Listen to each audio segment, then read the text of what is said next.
بسم اللہ الرحمن الرحیم، بسم اللہ وحدہ والصلاۃ والسلام علی رسول اللہ، اما بعد۔ قرعہ اندازی کرنا کیسا ہے؟ تو دیکھیں، قرعہ اندازی یہ جو پرچیاں ڈالتے ہیں اس کی دو قسمیں ہو سکتی ہیں۔ ایک قسم جو ہوتی ہے وہ ہوتی ہے جوئے کی، ٹھیک ہے۔ جوئے کی اگر نیت سے قرعہ اندازی کی جائے تو یہ ناجائز اور حرام ہے۔ مثال کے طور پہ جو قرعہ اندازی ہوتی ہے اس طرح کی جوئے کی کہ صرف اور صرف ایک شخص کو فائدہ ہو رہا ہوتا ہے، دوسرے کو نقصان ہو رہا ہوتا ہے، ٹھیک ہے۔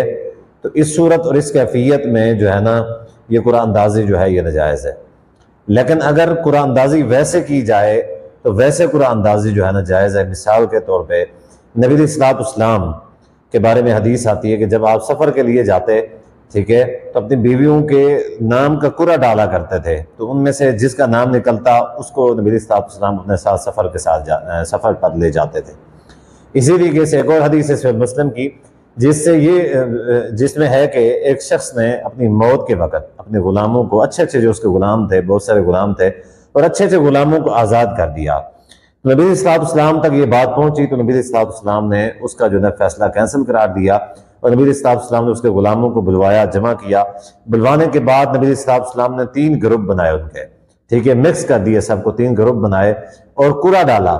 ان میں سے ایک گروپ جو تھا جس کے نام پہ قرعہ نکلا، نبی علیہ الصلوۃ والسلام نے اس کو آزاد کر دیا۔ باقی 2 جو گروپ تھے ان کو نبی علیہ الصلوۃ والسلام نے ان کی آزادی جو ہے نا وہ منسوخ کر دی۔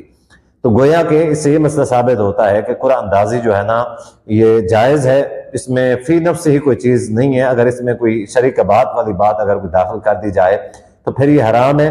ادروائز فی نفس ہی قرعہ اندازی جو ہے نا جائز ہے، بالکل صحیح ہے، اس میں کسی بھی قسم کی کوئی شرعی ممانعت نہیں ہے۔